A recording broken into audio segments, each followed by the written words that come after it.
We got out west today, there's still a lot of stuff out there. It's not gone yet.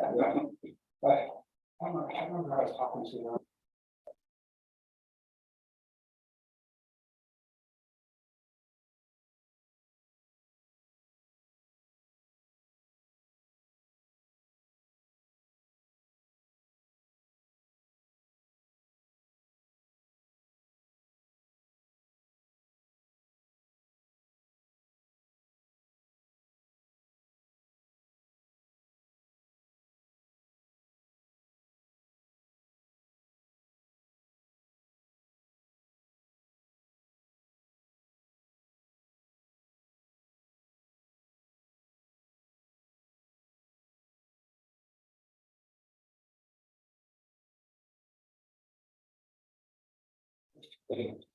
London City Council meeting March 14th, 2023 at 7 o'clock. Everyone is here with the exception of Councilmember Bowers.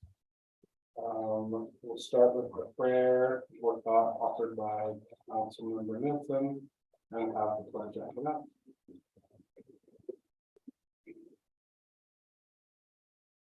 Dear Father, grateful for this day and chance to have to come together to discuss the needs of the city. Please bless us and guide us in those endeavors that we may make appropriate and wise decisions regarding the future of this community, which regularly live in. And for the most we receive, please bless us, not just to save us here in this thing. For all that we have, all the blessings, it's in Jesus Christ. Allegiance to the flag of the United States of America, to the republic for which it stands, one nation, under God, indivisible, with liberty and justice for all.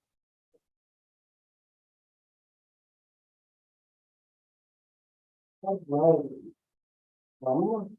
right. First, take a motion to approve the consent agenda and the minutes from our last meeting on February 28th.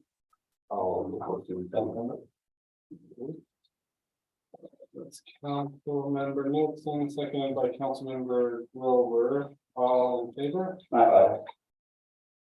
That is everyone here. Okay, any conflicts of interest on our agenda today? If there is none, we will move to our public comment portion. Anybody from the public can come and talk to us, and we'll give you a few minutes to do so. Good evening, council members. My name is Josh Nelson.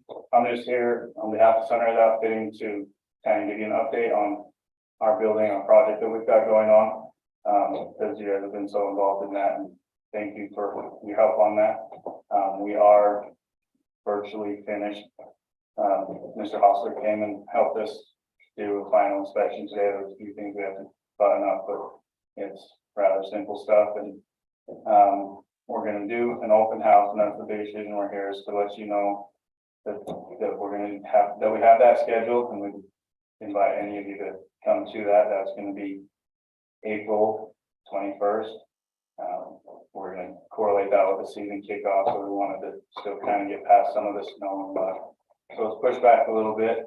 So again, April 21st, we don't have the exact details worked out yet, but we do have, like, at your leisure, can come and do a presentation, a show with that. And I think Sound On Record is going to be involved in different things. So we're trying to make it a pretty big event.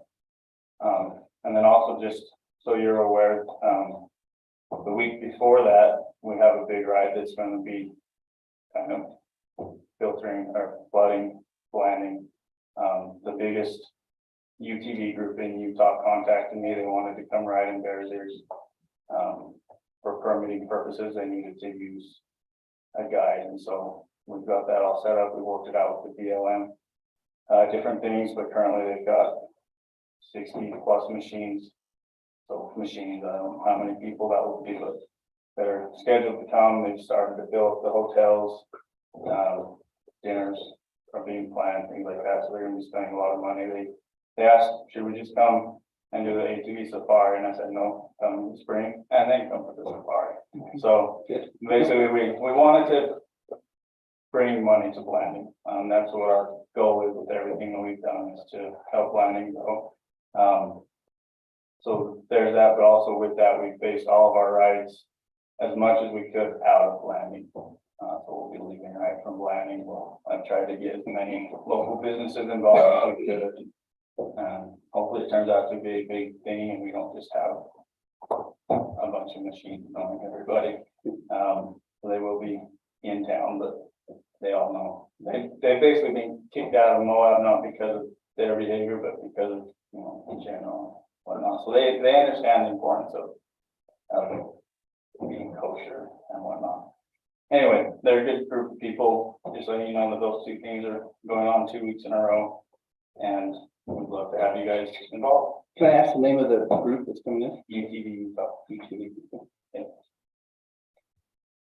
Awesome, thank you. Very good. The weekend before the 21st, so the. Yeah, so we got Easter weekend, we don't have anything, we look back clear, and then the next 2 weekends. Okay. The 14th and 15th is when UTV Utah will be here. The 21st and 22nd is gonna be our kickoff. Thank you. Very nice. Good. Thanks, John. Thank you, guys. All righty.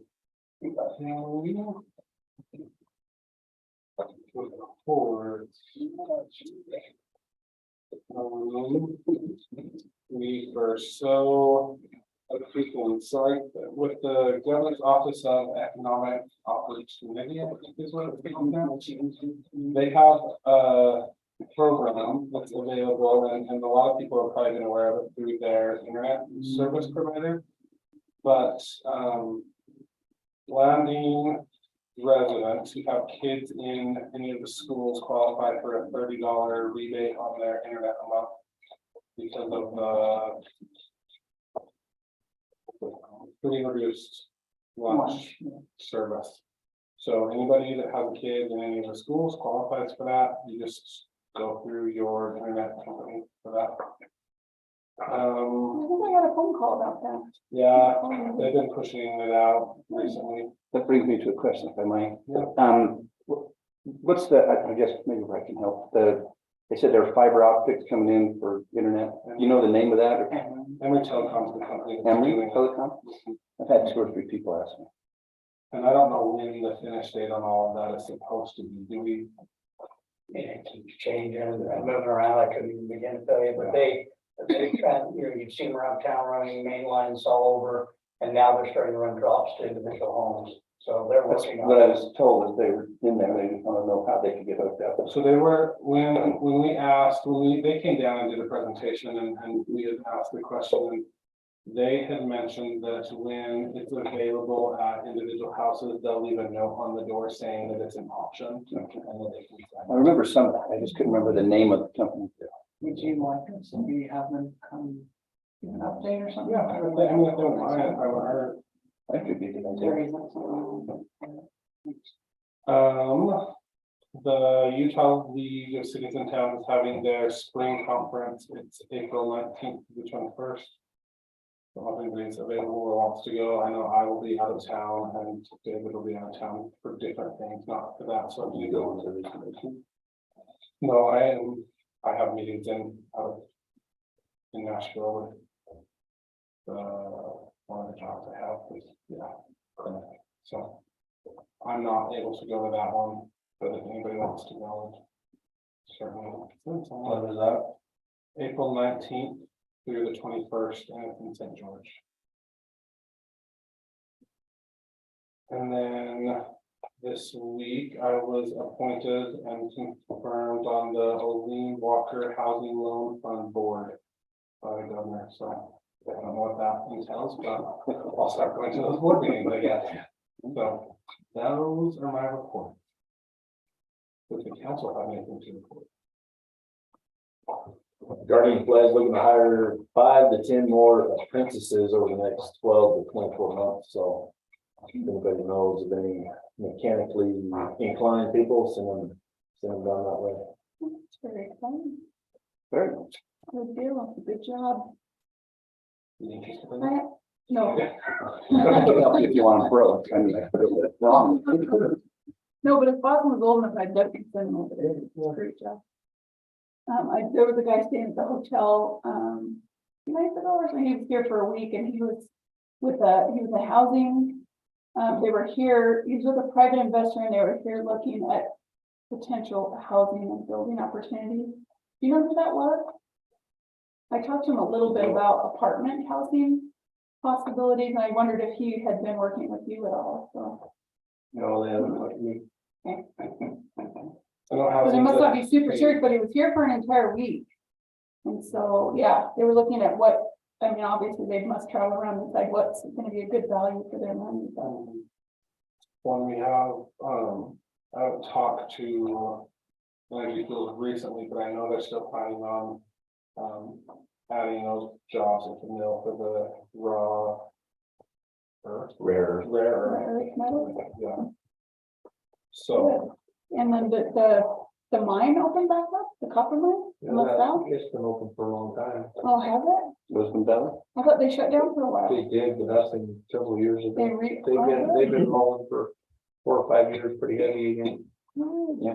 Great, and some have some job openings, so I hope they can fill them. That's, we're having a really hard time filling positions, but, Yeah, us too. yeah.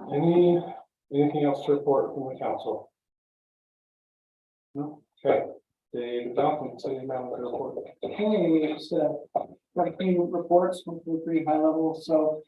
I'm sure, and hopefully all of you received the email that Brad, our economic development manager, he received a really great job offer and he's excited about it, and so we posted his job. It'll be open for the next couple weeks, and then applicants we get, we may extend that, but we'll keep you posted on this.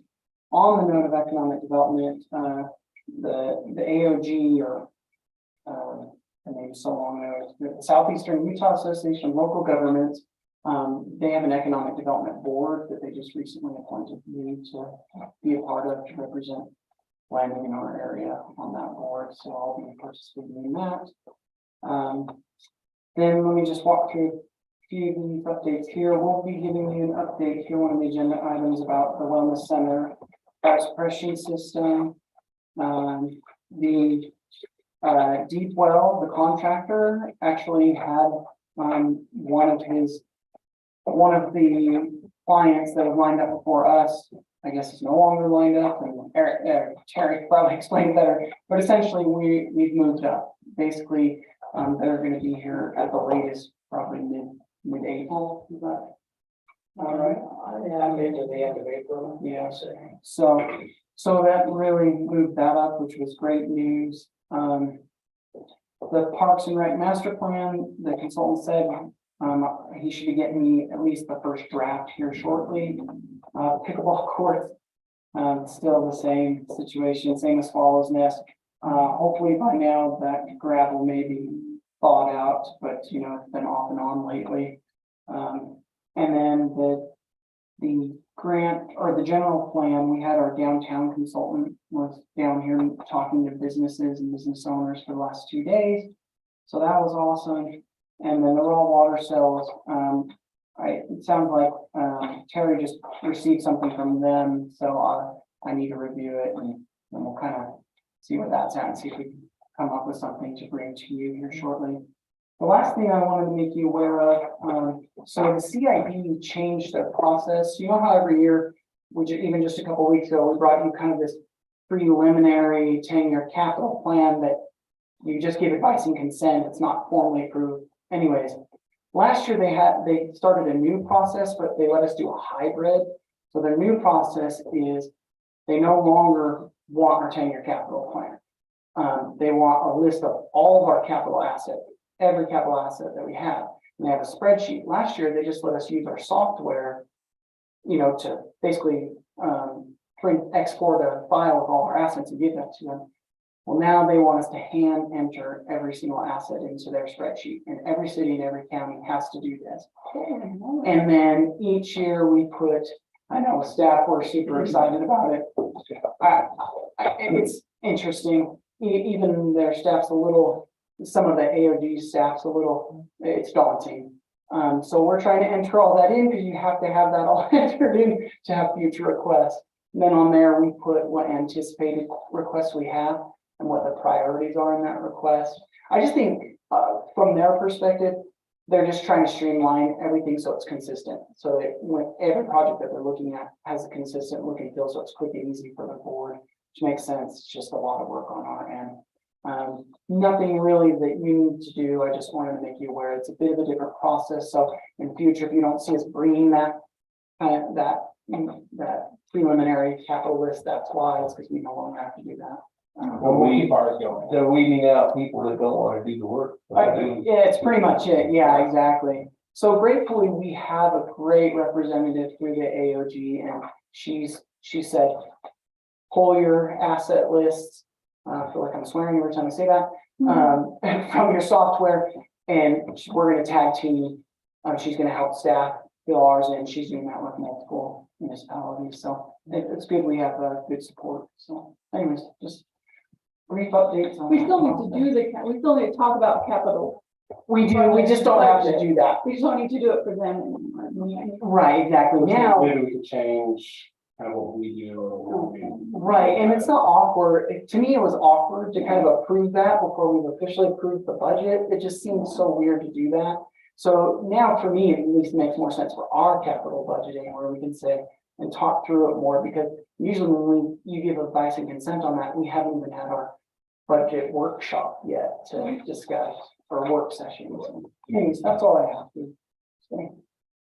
Has there been any progress on the agreement with the Ute tribe for that extra land around the airport, or with the National Guard on that extra land? The National Guard is moving forward. They were just doing the surveys essentially. We still just have to get the official surveying done. The Ute Nation, it's still in their hands. Last we heard from their attorney, he said that he was coordinating that. It's been an ongoing process. I don't anticipate that it's going to be done quickly, but we have high hopes. Our attorney hasn't heard back from their attorney for several weeks, so we're just trying to follow up. I'm not, sorry, that budget meeting that you referenced is still on for May 2nd. That's correct. All right, Kim, finance report. Invoice register is in your packet. You have one. This is welcome to done. Be straightforward and. Copy that. Any questions about that? So, we issued a refund for the Utah Paint program. We had an individual that passed away, Mhm. and so we returned the money back to the state that we received for them. Oh, okay, so they were making their payments towards Uh-huh. their bill. Okay. Thank you. All right, any other questions for Kim on this, or do you need them? I looked at it. Yeah, looks good. Okay, thank you, Kim. Appreciate it. Terry, water. It's fun to report on water. Such a downer. Any questions over here, we'll look at that staff report. I put some projections on there for at least kind of where we might end up, but. We're, remember 4 years ago, we're right on track for that kind of, similar soil moisture coming in, a little bit lower this year than we were coming into the runoff for 2019.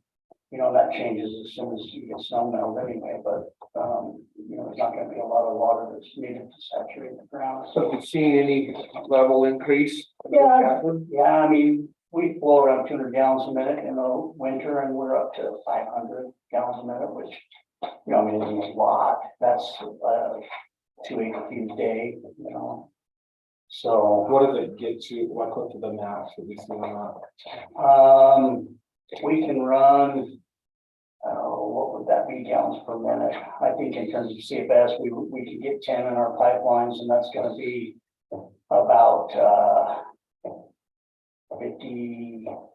5,000 gallons a minute is what would max out at.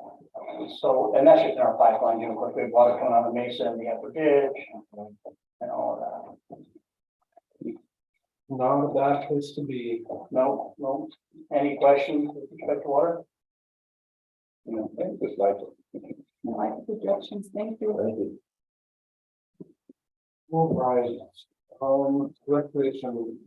So David's actually at his recreation conference right now.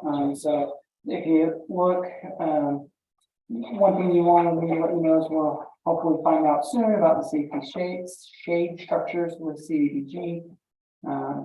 If you look at February numbers, I mean, this has just been happening month over, where we're seeing a good, healthy increase.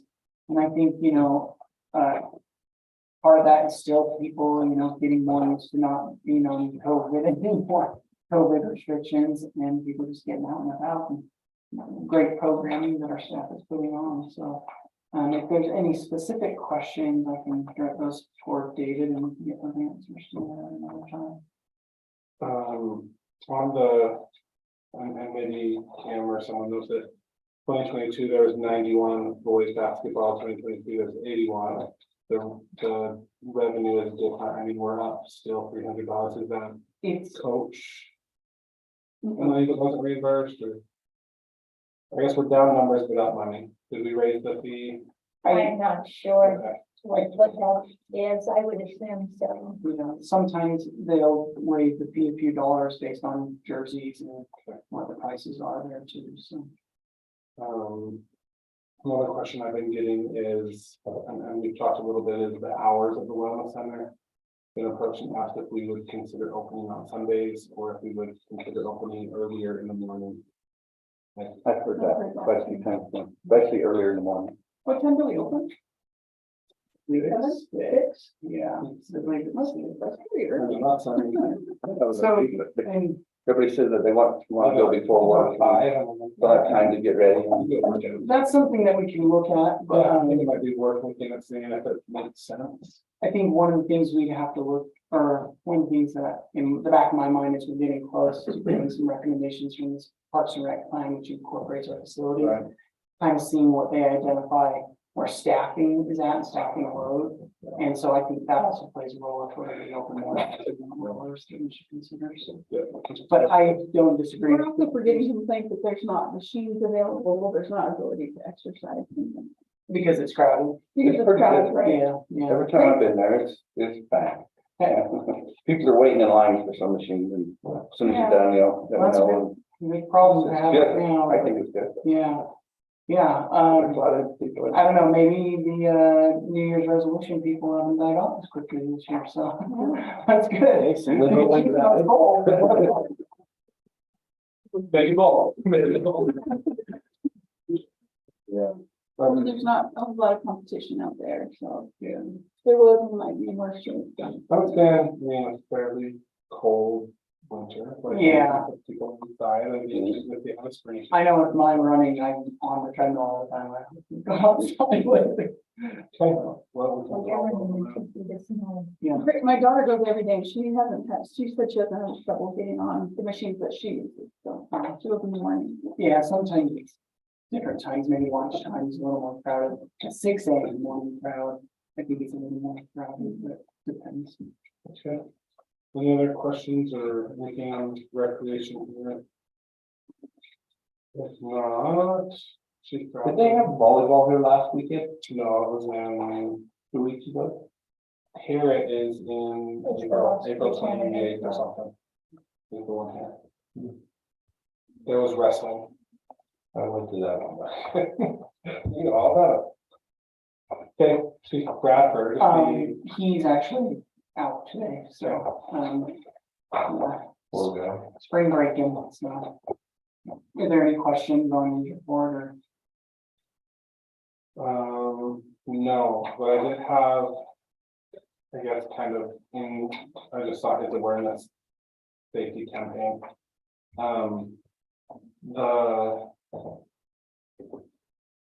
Lynn Mitchell, who was with the Prevention Coalition, had some people down here and they are looking into places to put awareness campaign stuff. They looked at the wellness center and some windows there were really interested at all in having some of that put up.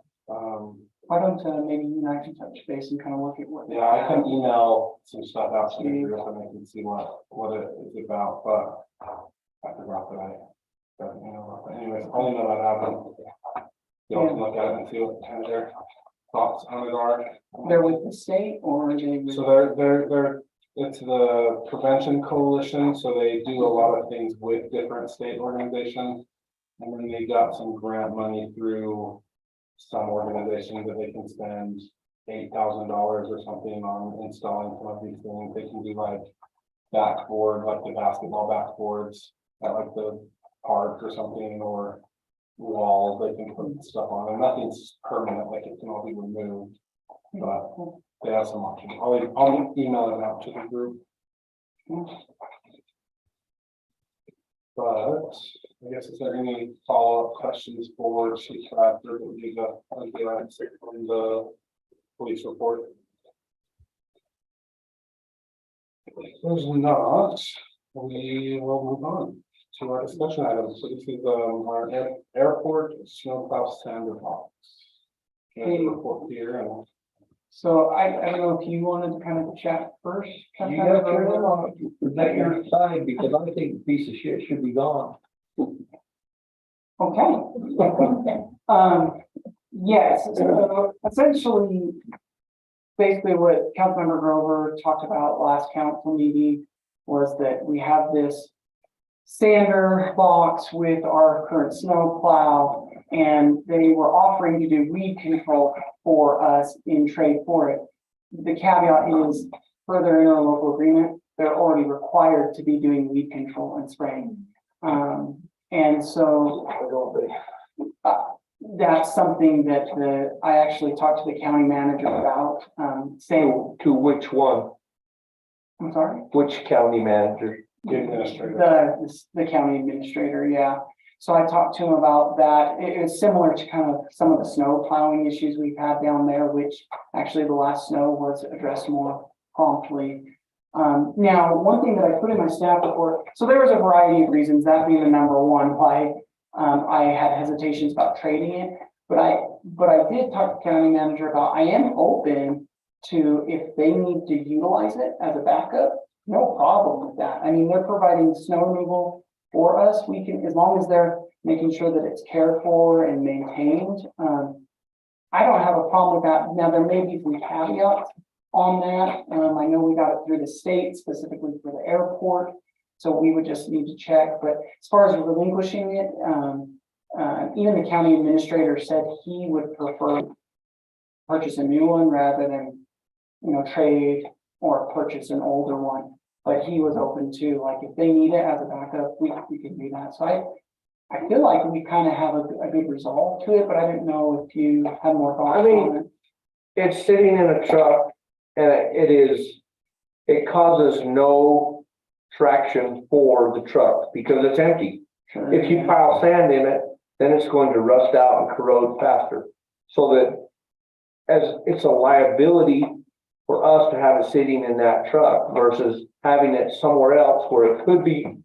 I don't care if you wanted to let them use it. Sure, yeah. But the matter of the fact is, it's doing the city no good and potentially will never do any good because by the time and if the city were to have their own snowplow fleet, it would be so far outdated, we couldn't afford to fix the problems that it may have. It needs to be out of our truck and utilized so we can use our truck for what it needs to do. I agree completely. I think, we just need to keep in mind, if we get rid of that out of the truck, we need to put some weight back Yeah. there. Well, And and it's a whole- And when you say truck. It's an actual snowplow truck. Yeah. The big tank. Someone else's. So Fred have a little more information about that. So the county told us that we worked some deal with them, whether it's the borrow or whatever, but they have some of those Jersey barriers, but they put 2 of those in the back of that truck to give it some weight. Let's make it happen. Yeah. Because we can tilt the bed with the Jersey barrier, water runs out, it's not gonna sit in and rust the bed of our truck. Yeah, I think the whole idea was that I don't necessarily want, what I said about the trade thing, the trade that didn't apply with what I was looking at. But but I didn't want to relinquish the asset if perchance there was something to occur, or maybe we renew our. The asset of $500 for a used sander box. No, they're more expensive than that, But but I know what it is, but I know what we paid for that one.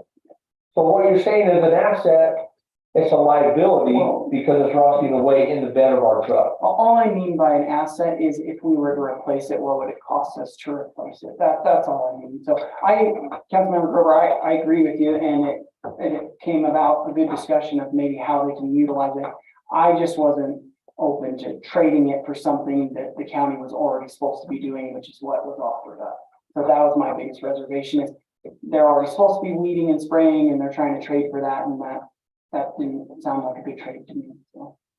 So you feel like we can get it to where we can have a shared use between the city and the county for anybody that might need it? We may need to amend their contract just so they understand that, the maintenance and that kind of stuff, but I can coordinate with the county manager. I've already had a discussion with him about the potential of doing that. But I don't even know that we need to take that step. So I'll talk more with him about it, and if his staff goes like they need to utilize it, we'll work something out. My biggest thing is we need to weight in the truck for traction. The thing needs to be removed. Well, it needed to be. And you're saying removed. the weight of that's insufficient. It needed to be removed 1st of January, so we would have had weight in the truck all this winter. It's about to be a mute point because we're about out of the snow season.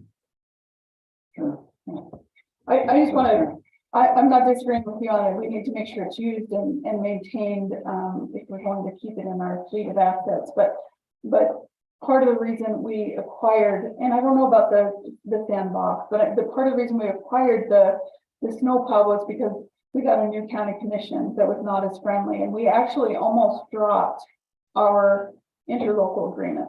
We would have had no snowplows. And they would have had no fire. Right, no, it would have been bad, and believe me, we worked through it, obviously, The sandbox. but with the change that came with that, that's what I thought. With the change of commission, there is that risk that we could lose, might need that snowplow at some point, that's why we acquired it. That was my biggest hesitation. I have no problem with the snowplow. I'm just talking about the sander box that is 25 years old now and is doing nothing but getting older, and more problems with maintenance begin to happen. And that's why what I recommended, I think the healthy compromise in utilizing it is because, say something crazy did happen with the county, and that played a role into it, we would still retain that as an asset. So when the snow's really bad, do our staff go out and use our? There's some caveats with that. Guardian Flight has assisted with it, but we need to work out a couple things to make sure. Liability wise, the Guardian Flight's helping to assist with utilizing that truck. If that makes sense. That truck was purchased with airport money, so I asked to stay at the airport. And that's part of why too, I didn't want to sell the sander box, because we bought that caveat that he's talking about was purchased with airport money for airport usage and stuff. So I don't know, I'm trying to work through the nuances, because there were a few, for something that seems so simple, there were some strange nuances with it, so. Now, did you have any further discussion with the county on their portion of the agreement to mow the plow and mow the weeds? Oh, yeah, for sure. I remember when, I spoke with the county employee last year about this, about the contract, how they're supposed to be doing the weeding and spraying already. But when I called the county manager, actually, he brought it up before me. He's like, well, aren't we required to do the weed and spraying for you already? And I said, yeah, that's right. And so he's following up on making sure that gets maintained. Because it says the runway area, but it has a generic reference in there that basically says that, so that it's visible, is with the intent of it, right? And what the problem we were having with some of that sagebrush was growing and deer were popping out and caused an airplane at one point, hit a deer. So, yeah. What's the amount of space between the runway and the fences, the boundary fences? It's like 300 feet, 350 feet, 400 feet. Yeah, So David, you think that we could, get the county to plow that entire area back up the fences like they did, for what was that, last year or? The city crews, Terry's crews went down there and mowed it. Terry's crews? Yeah, they went down there, Dave Harmon did most of it, Preston Grover did some of it, but That was a big help. they did a really good job. Dave Harmon did a really good job. Yeah, so we went down and took care of the brush so that the airport could maintain it. You know, it's not our public works plan to keep going back. Well, I think this is a local agreement. So this says that, the county agrees to provide grass, weed and brush mowing and weed spraying along the runway and shoulder areas at no cost to the city. So, you know, that's for us to, you know, determine with them, what are those shoulder areas that ensure a visibility and prevent deer and things like that from popping out, but I would assume so. I think with spraying though, for sure. If we could stay on top of it more, I don't think we'll have the problem that it grew into there previously. Spray does not typically work real well on rabbit brush or sagebrush. Right, yeah. Although, the county employee that we talked to about the trade, said that they've got a pretty good, process that they've been doing that's actually been they found to be fairly effective, so. Ideally, we'll get that wildlife fence put up and then it won't be. Ideally, yeah. Exactly, yeah. That's our number one priority down there. And when and if we're ever successful in getting that land from the U tribe, then all of our capital improvements will shift and that fence will come back to the top of the. They've done their study and all that, so everybody's lined up for that, but we've got to get the land first. Yeah, They won't let us spend any money until we get the land. yeah, I think that should be definitely top priority. It's a continual hazard. I can tell you, I talked to our attorney, trying to get updates about every other week to see where it's at. So I know he's been diligently doing follow-ups, which is the case before I turned it over to him and before Brett turned it over to me. But we have seen more progress over the last year than we had in the last 30 years on that. So hopefully we're getting close. All right, so we're good with, Yeah, unless Councilmember Grover is anything. yeah, this direction will. I'd just like to see it removed so we can use the truck. Okay, and I think, I mean, in addition to, I think this in the local agreement is important to keep using this and making sure that things are followed through. Yeah, Per the agreement. that's what I had to do when it came to the TRT funding, if you remember last Yeah, year. there's other stuff. I mean, there's recreation money in here, there's DRC money, there's with I think with this agreement. So, okay. We'll make it happen. We're good there. We will move to our resolution items, our business items of resolution 3/14/2023-1, the streets project. Terry. And we're kind of having an assignment order in there. I did a little status report, which looking for some engineering help on getting the plans together to start 2023 road project. And we've been approving those assignment orders by resolution. So staff recommendation is to approve the assignment order for the engineering contract for the streets project. And the $96,000 is in that budget? Yeah. That we did. Okay, any questions on this for Terry? It's pretty straightforward.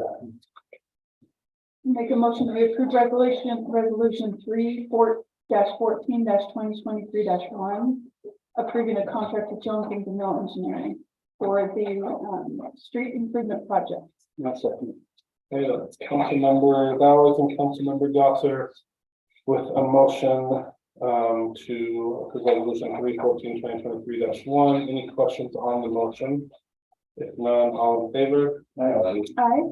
That sounds like everybody. Okay. Terry, I got a question for you though. That little piece of road that goes from the museum up to West Farm Road, Yeah, I've had several different community members say, why is that not paved? Is that still in the county? no, that's what I'm saying. The biggest reason we haven't paved it, I need to do a better job on our capital planning. so that we get sewer money budgeted. We just don't have sewer in that. And we feel like that, it's deep enough where the sewer ends right now at the end of the pavement. We can extend that north and we could, and then we could run back east and get some of those residents that are in city limits and immediately adjacent to city limits on the gravity flow sewer. And so we just need to put a project together, and look forward far enough to get the sewer money bid into it and everything. But, and we just have a couple of roads that aren't paved. There's the 170 west up by the State Center. There's that one. And maybe a little bit on the end of Fourth South. First South for Clark Grover's there. We own that right away going back to the east, but really nothing on it. But just a couple, very few right of ways that aren't paved. Alrighty, resolution 3/14/2023-2, the sprinkler shop drawing, really good. Hey, council, so this is pretty straightforward. So with the wellness center retrofit, we are currently going out to bid, getting ready to go out to bid for a general contractor. But the sprinkler portion, we're requiring whichever general contractor selected to use the state contractor for the fire suppression system itself. And so because of that, we can kind of get ahead on a few things. And what you're seeing here, although the paperwork says design, really what it is, it's the shop drawings for the construction portion of, it's not the architectural design, it's the shop drawings for the construction portion of the project, of at least the sprinkler project. If you have any more technical question, Mills here and Jerry. So is this saying that we have to use Johnson Controls because they're the state bid? No, we've selected to use Johnson Controls because they're the state bid. I don't know if you recall, but previously we discussed that we were going to move forward with them. And really when we were reaching out to a lot of vendors to get estimates, they were the only vendor that actually came down on site to give us an estimate. So, and since they had the state contract, I said, well, let's work with them because they've actually taken the time to work with us. So. So the $6,154 is for the CAD design for the fire alarm system. Correct. 45. And, I'm sorry. That's not the design now. Well, they call it design in here, Oh, but that's Delta? Oh, I'm no. sorry. Okay, never mind. That seems really low. So basically, what that, basically, these are the construction plans for them. And the 6,100 is specific for the fire alarm, and then the remaining amount is specific for the actual piping. so the 31,000, Correct. Yeah. $31,800 on page 53 for the actual, Putting together the shop plans for just the design only, Yeah. no labor, no work. But this cost right here is part of the construction costs that have already been brought to you. So this is not in addition to, it's part of the existing construction cost. And it comes out of the construction portion of the budget, not the architectural design portion of the budget. I didn't know why there was one that was 6,000, one that was. It's because they separate out the fire alarm and then the actual sprinklers themselves. Okay. The cost.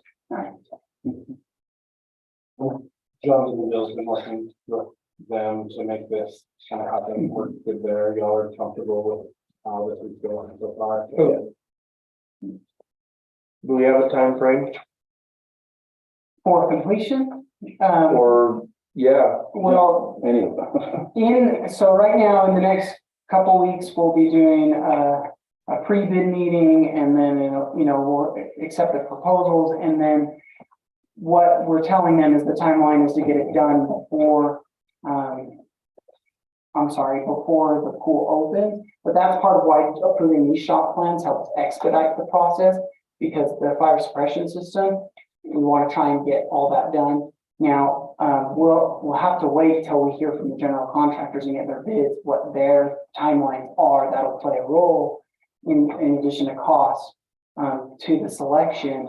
And if we need to, I've discussed with Jones and the Mill mitigation plans so that the pool will be open, so that we could have, at least restroom use and things like that, even if construction is going on and not quite wrapped up before the pool opens. So we're trying to have contingency plans, but with the bid that's going out, it's being communicated that we want it completed by such and such date. So we'll just kind of see where things land. When have we typically opened the pool? The Memorial Day, I always confuse Labor Day and Memorial Day. We officially open Memorial Day, we have school classes before that. Yeah. It might be like. We can get, put in our pickleball court, so hopefully somebody will bring it. Yeah, that's what I'm hoping to. So we'll see. And we'll, you know, if we need to reach out to vendors, but then we will to see if they're interested in applying, but it'll be sent out through the state bid. We'll just kind of see where things are at, but yeah.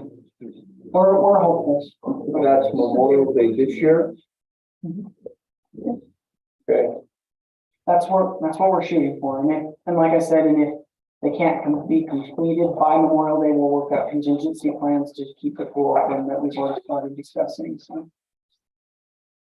Perfect. Any other questions on this resolution? I make a motion, I'm trying to find this, so I can Okay, yeah. make a motion that we approve resolution 03-14-2023-2. Resolution approving the contract with Johnson Control Fire Protection LP. Second that. All right, it's Councilmember Grover and Councilmember Ewald with a motion to approve resolution 3/14/2023-2. Any questions on the motion? If not, all in favor? Aye. Sounds like everybody. I'm not aware of everything to have this session. So I would take the motion to adjourn. Motion to adjourn. Second. Councilmember Ewald and Councilmember Nelson, all in favor? All right, thanks, y'all. Thank you.